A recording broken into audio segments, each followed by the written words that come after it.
Hello students, आज का class हम लोग शुरू करने से पहले देख लेते हैं कि रासायनिक अभिक्रिया क्या है और रासायनिक समीकरण क्या है, क्योंकि इस क्लास में हम लोग पिछले क्लास से आगे का पढ़ने वाले हैं। यानी यहाँ से पिछले क्लास में इससे पहले पढ़ा दिए जो किताब में आपके है। तो देखिए, सबसे पहले दो क्वेश्चन देख लेते हैं। जो आपके इस पहला अध्याय का नाम है रासायनिक अभिक्रिया और रासायनिक समीकरण। तो देखिए, रासायनिक अभिक्रिया क्या है। देखिए यहाँ पे क्वेश्चन, रासायनिक अभिक्रिया क्या है। तो देखिए, जब कोई अकेला पदार्थ या दो या दो से अधिक पदार्थ, यानी कोई अकेला पदार्थ हो या दो या दो से अधिक, यानी यहाँ पे दो है, दो से अधिक भी। तो ये जो है, देखिए, जब कोई अकेला पदार्थ, यानी अकेला यहाँ पे है, या दो से अधिक पदार्थ, यहाँ पे दो पदार्थ है, दो से अधिक भी हो सकता है, मिलकर, यानी यह दो या दो से अधिक है तो ये मिलेगा और ये तो अकेला ही बना देगा नया पदार्थ का निर्माण करते हैं। देखिए यहाँ पे अकेला नया पदार्थ बनाएगा, यहाँ दो या दो से अधिक मिलकर नया पदार्थ बनाएगा, तब इस प्रक्रिया को रासायनिक अभिक्रिया कहते हैं। तो ये क्वेश्चन एग्जाम में आता है मैट्रिक क्लास के कि रासायनिक अभिक्रिया क्या है। तो देखिए, इसका परिभाषा सिंपल सा है कि जब कोई अकेला पदार्थ, यहाँ पे अभिक्रिया से उदाहरण से याद रखिएगा, जब कोई अकेला पदार्थ या दो या दो से अधिक पदार्थ आपस में मिलके नए पदार्थ बनाते हैं, याद रखिएगा नए पदार्थ, और नया इसका गुण भी रहेगा, नया गुण, तो तब इस प्रक्रिया को बोला जाएगा रासायनिक अभिक्रिया। तो देखिए यहाँ पे कैल्शियम कार्बोनेट है, इसको गर्म करेंगे तो कैल्शियम ऑक्साइड और कार्बन डाइऑक्साइड बनेगा। और यहाँ पर जो है हाइड्रोजन गैस के रूप में, इसीलिए H2 लिखा गया है। क्लोरीन भी गैस के रूप में, ये आपस में मिलेगा तो HCl बनाएगा। इसका नाम होता है हाइड्रोजन क्लोराइड या हाइड्रोक्लोरिक एसिड, दो नाम होता है। H आता है तो एसिड हो जाता है। आगे देखिए, अगला प्रश्न है रासायनिक समीकरण क्या है। तो देखिए इसका परिभाषा, किसी रासायनिक अभिक्रिया के अभिकारक एवं प्रतिफल का प्रतीकात्मक निरूपण मतलब, यानी कोई भी अभिक्रिया में भाग ले रहा है तो उसको प्रतीकात्मक, यानी उसको संकेत के रूप में लिखेंगे। यानी हाइड्रोजन का H होगा, कैल्शियम कार्बोनेट का यहाँ पे सूत्र के रूप में लिखेंगे, यानी प्रतीकात्मक निरूपण। तो इसी को बोलेंगे रासायनिक समीकरण। तो सिंपल सा है, ऐसे अगर फार्मूला में लिखा हुआ है कैल्शियम कार्बोनेट का CaCO3, कैल्शियम ऑक्साइड का CaO, कार्बन डाइऑक्साइड का CO2, हाइड्रोजन गैस है तो H2Cl2, यहाँ पे क्लोरीन गैस है, यहाँ पे हाइड्रोक्लोरिक अम्ल का HCl, Ag सिल्वर, Cl माने क्लोराइड, यहाँ पे AgCl मतलब सिल्वर क्लोराइड। तो अगर ऐसे लिखा हुआ है फार्मूला के रूप में, ढेर सारा यहाँ पे एग्जाम्पल हो सकता है, तो ये सब कहलाता है रासायनिक समीकरण। तो परिभाषा एग्जाम में आता है, तो परिभाषा याद कर लीजिएगा कॉपी में नोट करके। तो देखिए अब शुरू करते हैं हम लोग। यहाँ पर जो आपकी किताब में लिखा हुआ है, जो जहाँ पिछले क्लास में जहाँ से छोड़े हुए थे उससे आगे यही है। देखिए रासायनिक समीकरण। तो देखिए रासायनिक समीकरण तो हम लोग जान चुके हैं, लेकिन इसमें देखेंगे कि किताब के अंदर क्या लिखा हुआ है रासायनिक समीकरण के बारे में। तो देखिए यहाँ पे कह रहा है क्रियाकलाप 1.1। तो 1.1 में हम लोग क्या जाने हुए थे कि मैग्नीशियम था और उसका दहन हो रहा था, तो उसमें ऑक्सीजन मिल के क्या बना रहा था, मैग्नीशियम ऑक्साइड MgO। तो ये ऐसे लिख देंगे तो ये हो जाएगा रासायनिक समीकरण। तो इसी को लिखने का यहाँ पे तरीका बताया हुआ है। देखिए क्रियाकलाप 1.1 का विवरण, तो जब ऑक्सीजन की उपस्थिति में मैग्नीशियम रिबन का दहन होता है तो जलाया जाएगा, तो आपको मालूम है क्या बनेगा, लेकिन देखिए यहाँ पे लिखा हुआ है, तब यह मैग्नीशियम ऑक्साइड में परिवर्तित हो जाता है। जब मैग्नीशियम रिबन को जब जलाएंगे तो ये बन जाएगा मैग्नीशियम ऑक्साइड, यहाँ पे लिखा हुआ है मैग्नीशियम ऑक्साइड। तो मैग्नीशियम ऑक्साइड का फॉर्मूला ये होता है। वाक्य के रूप में किसी रासायनिक अभिक्रिया का विवरण बहुत लंबा हो जाता है। अगर इसको हम लोग वाक्य के रूप में लिखेंगे तो इसको लिखेंगे मैग्नीशियम, इसको लिखेंगे ऑक्सीजन, इसको लिखेंगे मैग्नीशियम ऑक्साइड, तो कितना बड़ा हो जा रहा है। और यहाँ पे समीकरण के रूप में लिख देंगे तो कितना छोटा हो जाएगा। तो देखिए क्या कर रहा है, इसे संक्षिप्त रूप यानी छोटा रूप, संक्षिप्त मतलब छोटा, तो संक्षिप्त रूप में भी लिखा जा सकता है। इसे शब्द समीकरण के रूप में लिखना सबसे सरलतम विधि है। ये तो कोई भी लिख लेगा कि मैग्नीशियम ऑक्सीजन से मिलकर मैग्नीशियम ऑक्साइड बन रहा है तो कोई भी लिख सकता है हिंदी में, लेकिन ऐसा लिखना सबके बस का बात नहीं है, क्योंकि इसमें फार्मूला याद होना चाहिए। जब मैग्नीशियम ऑक्साइड का फार्मूला नहीं याद रहेगा तो कैसे लिखाएगा रासायनिक समीकरण। तो शब्द समीकरण तो कोई भी लिख सकता है। आगे देखिए, ऊपर दी गई अभिक्रिया का शब्द समीकरण इस प्रकार होगा। तो शब्द समीकरण मैग्नीशियम का मैग्नीशियम लिख दीजिए, ऑक्सीजन का ऑक्सीजन लिख दीजिए, मैग्नीशियम ऑक्साइड है तो मैग्नीशियम ऑक्साइड लिख दीजिए। और देखिए तीर के इधर जो रहता है ये होता है अभिकारक। तीर के इधर वाला, यहाँ पे जो तीर है, यहाँ पे जो तीर है तीर, तो तीर के इस साइड वाला यानी बाएं साइड वाला, ये बाएं साइड है और ये दाएं साइड है, तो तीर के बाएं साइड वाला अभिकारक कहलाता है। यहाँ पे एक हो या दो हो, जितना भी हो। और तीर के दाएं साइड वाला उत्पाद या प्रतिफल, इसका एक और नाम होता है प्रतिफल, उत्पाद या प्रतिफल कहलाता है। तीर के दाएं साइड वाला, ये हो गया दायां साइड यानी दायां पक्ष, और ये वाला हो गया बायां। तो तीर के बायां साइड वाला जो भी है ये कहलाएगा अभिकारक, और दायां साइड वाला प्रतिफल। तो ये भी एग्जाम में आता है कि अभिकारक क्या है, तो आप यही कहिएगा कि रासायनिक अभिक्रिया में भाग लेने वाला जो भी जो भाग लेगा, रासायनिक अभिक्रिया में जो भाग लेगा उसे कहेंगे अभिकारक, या तीर के बाएं साइड वाला ऐसे बोल सकते हैं। और जो भाग ले रहा है उसके बाद जो तीर के बाद जो लिखा जा रहा है, तो तीर के दाएं साइड वाला कहलाता है उत्पाद या प्रतिफल। इस सब का परिभाषा हम आगे लिखवा देंगे। आगे देखिए, अभिकारक अभिक्रिया 1.1 में मैग्नीशियम तथा ऑक्सीजन ऐसे पदार्थ है, मैग्नीशियम और ऑक्सीजन, जिनमें रासायनिक अभिक्रिया रासायनिक परिवर्तन होता है। रासायनिक परिवर्तन यानी इसमें रासायनिक परिवर्तन हो गया, नया एक पदार्थ बन गया, इन्हें अभिकारक कहते हैं। ये जो दोनों है ये दोनों क्या कहलाएगा, अभिकारक, यानी मैग्नीशियम और ऑक्सीजन क्या कहलाएगा, अभिकारक। इस अभिक्रिया से एक नए पदार्थ मैग्नीशियम ऑक्साइड का निर्माण होता है, इसे उत्पाद कहते हैं, जो यहाँ पे लिखा हुआ है उत्पाद। तो जो ये मैग्नीशियम और रिबन, जो मैग्नीशियम रिबन का जो दहन हो रहा था तो उसमें ऑक्सीजन मिलके जो नया पदार्थ बना रहा है, तो ये कहलाएगा प्रतिफल या उत्पाद। यहाँ पे तो एक ही नाम लिखा है उत्पाद, लेकिन इसका एक और नाम होता है प्रतिफल। एग्जाम में आ जाता है प्रतिफल किसे कहते हैं, तो आप लोग तो याद रखिएगा उत्पाद किसे कहते हैं, लेकिन एग्जाम में दे देगा इसका दूसरा नाम प्रतिफल। तो दो नाम होता है, इसको याद रखिएगा। आगे देखिए, आगे शब्द समीकरण में, ये तो शब्द समीकरण है, ये वाला जो लिखा हुआ है ये क्या है, ये है शब्द समीकरण, यानी शब्द में लिखा गया है।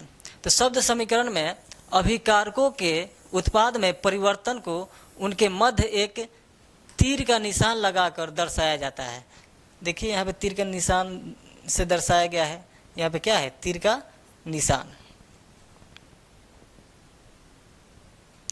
अभिकारकों के बीच योग यानी जोड़ का चिन्ह लगाकर उन्हें बाईं ओर यानी LHS लेफ्ट हैंड साइड, इसका पूरा नाम होगा लेफ्ट हैंड साइड यानी बाईं ओर लिखा जाता है। तो अभिकारक को कहाँ लिखा जाता है, याद रखिएगा, अभिकारक को लिखा जाता है बाईं साइड, यहाँ पे लिखा हुआ है, यानी बाईं साइड यानी बाईं ओर लिखा जाता है। अभिकारक को बाईं ओर लिखा जाता है, तीर के बाईं ओर। इसी प्रकार उत्पादों में होता है प्रतिफल, तो उत्पादों के बीच भी योग का चिन्ह लगाकर उन्हें दाईं ओर यानी RHS, यानी ये तो सब बता दिए हैं कि कहाँ लिखा जाएगा उत्पाद, तीर के दाईं साइड में लिखा जाएगा। यहाँ पे लिखा भी है कि उत्पाद कहाँ लिखा जाएगा, तीर के दाईं ओर, तीर के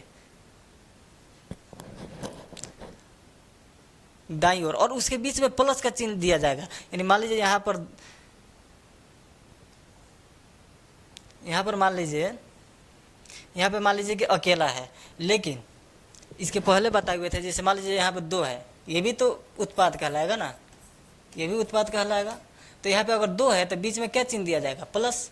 अगर यहाँ पे ये है अभिकारक, ये दोनों है अभिकारक, तो यहाँ पे 2 अभिकारक है तो बीच में जोड़ का चिन्ह दिया जाएगा। यानी तीर के इधर अगर 2 अभिकारक है तो उसमें दोनों के बीच में जोड़ का चिन्ह दिया जाएगा। और अगर तीर के दाईं साइड जो भी उत्पाद है अगर 2 है तो उसके बीच भी प्लस का चिन्ह दिया जाएगा, 2 हो 3 हो जितना हो। आगे देखिए, तीर का सिरा उत्पाद की ओर होता है, जब भी तीर का सिरा रहता है वो उत्पाद की ओर रहता है, इधर उत्पाद रहता है, और तीर के इधर जो भी रहेगा वो अभिकारक कहलाएगा। तो तीर का दिशा किसके ओर रहता है? तीर का दिशा जो है उत्पाद की ओर रहता है, तथा यह अभिक्रिया होने की दिशा को दर्शाता है। ये अभिक्रिया होने की दिशा बता रहा है कि क्या मिलके क्या बन रहा है। आगे देखिए, आगे है रासायनिक समीकरण लिखना। तो रासायनिक समीकरण कैसे लिखा जाएगा, तो ये सब हम बता दिए, लेकिन अब यहाँ पे देख लीजिए क्या क्या लिखा हुआ है। क्या रासायनिक समीकरण के निरूपण की इससे भी संक्षिप्त विधि है? यानी शब्द में जो लिखा हुआ है उससे आसान विधि, यानी उसको छोटा में लिखा जाए और संकेत में लिखा जाए। शब्दों की जगह जो शब्द है उसकी जगह क्या लिखना है? रासायनिक सूत्र का उपयोग करके, यानी सूत्र का उपयोग हम लोग किए हैं। कैल्शियम ऑक्साइड को CaO लिखे हुए थे, कैल्शियम कार्बोनेट को CO3 लिखे हुए थे। रासायनिक समीकरणों को अधिक संक्षिप्त तथा उपयोगी बनाया जा सकता है, यानी उसको सूत्र के रूप में लिख दिया जाए तो क्या हो जाएगा? संक्षिप्त हो जाएगा, और क्या हो जाएगा? और उपयोगी भी हो जाएगा। आगे देखिए, रासायनिक समीकरण किसी रासायनिक अभिक्रिया को दर्शाता है। रासायनिक समीकरण किसको दर्शाएगा? रासायनिक अभिक्रिया को। यानी आप उदाहरण भी देखे हुए थे रासायनिक अभिक्रिया का और रासायनिक समीकरण का, तो दोनों का तो सेम टू सेम था। रासायनिक अभिक्रिया, रासायनिक समीकरण, ये क्या है? रासायनिक अभिक्रिया को ही तो दिखाएगा ये रासायनिक समीकरण।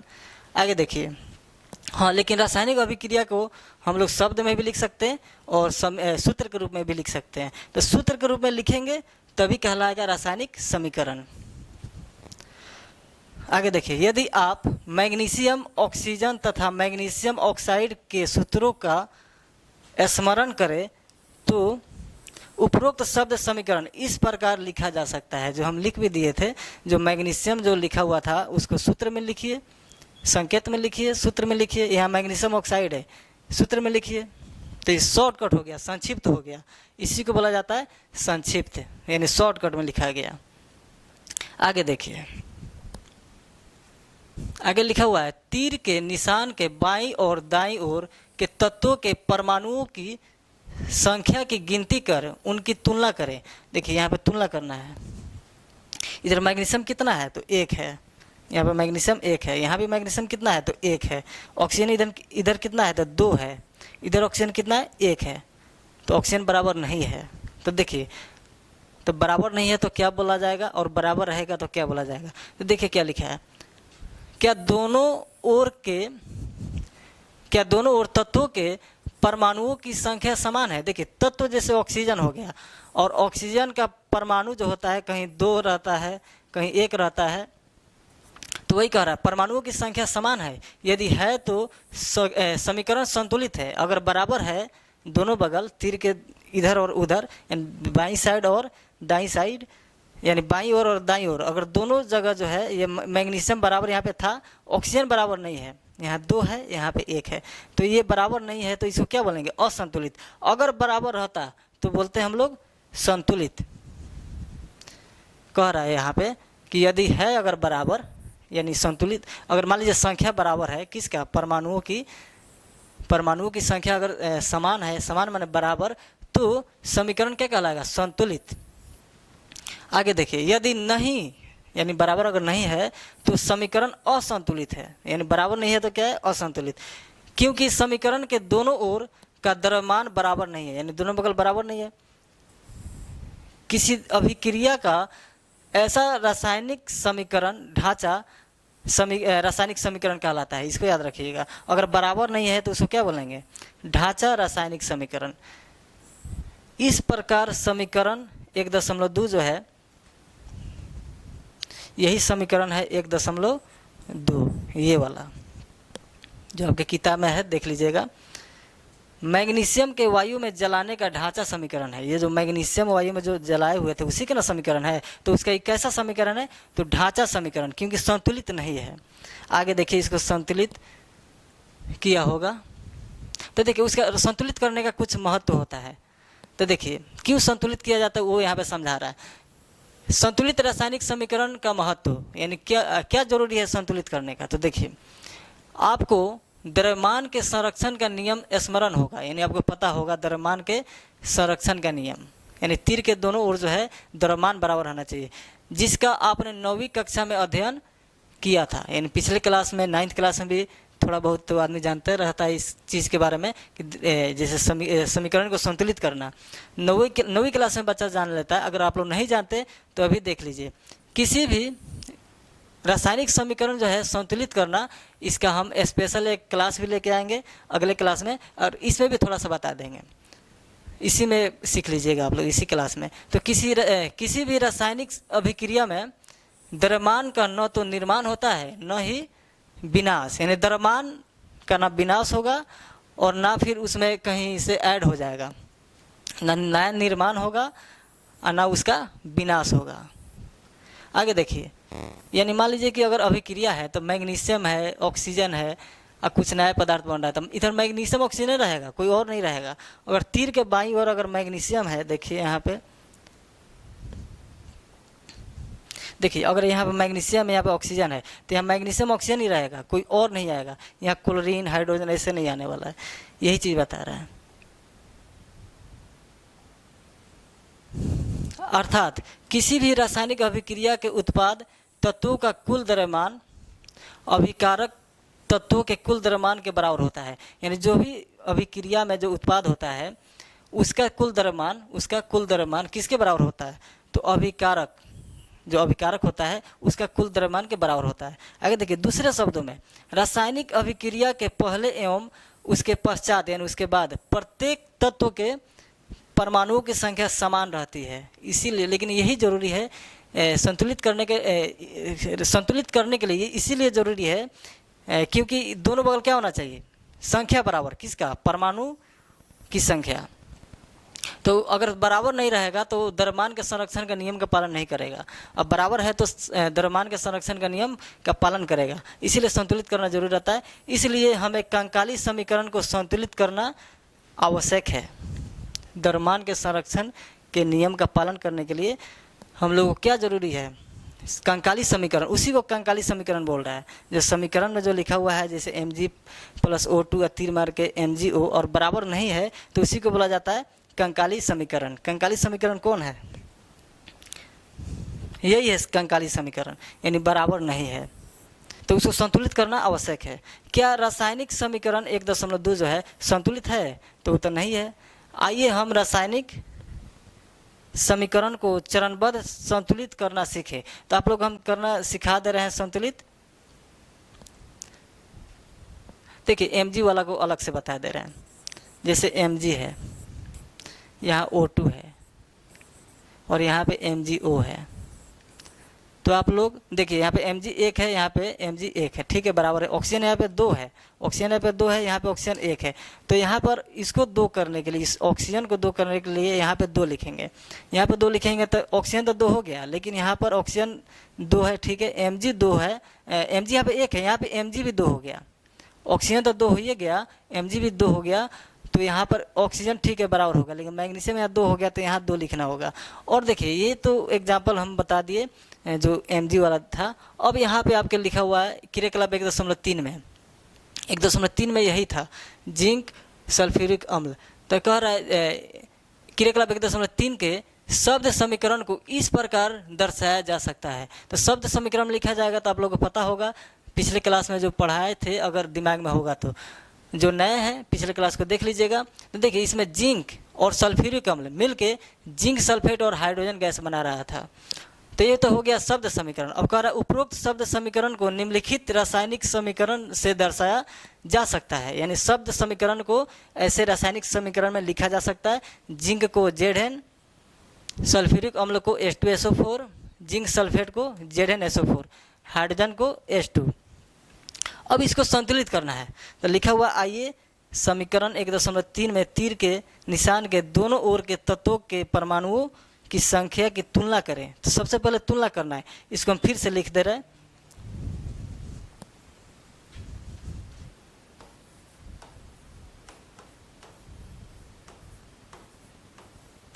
Zn plus H2SO4 arrow zinc sulphate ZnSO4 plus hydrogen gas. तो देखिए हम लोग क्या करेंगे, पहले तो देख लेंगे कि तत्व कौन कौन है, हम संतुलित करना सिखा दे रहे हैं। एक न्यू क्लास हम उसका करा देंगे संतुलित करने का। फिलहाल देख लीजिए इसको कैसा संतुलित करेंगे। तो देखिए एक साइड लिख लेंगे तत्व, एक साइड लिख लेंगे LHS और लिख लेंगे RHS। अब देखिए इसमें तत्व कौन कौन है, तो इसमें Zn है यानी जिंक, और कौन है हाइड्रोजन, और कौन है तो सल्फर, और कौन है तो ऑक्सीजन। ठीक है, इतना ही है तत्व। अब देखिए इसमें गिनती करेंगे, LHS में जिंक कौगो है तो एक है, RHS में जिंक कौगो है तो एक है, यहाँ पे जिंक एक गुना है। अच्छा H हाइड्रोजन इधर कितना है 2 है, इधर हाइड्रोजन कितना है इधर भी 2 ही है, बराबर है। सल्फर इधर कितना है 1 है, इधर सल्फर कितना है 1 है। ऑक्सीजन इधर कितना है 4 है, इधर भी ऑक्सीजन कितना है 4 है। सब तो बराबर है। अगर सब बराबर है तो इसको बोलेंगे संतुलित है, यानी ये रासायनिक समीकरण संतुलित है।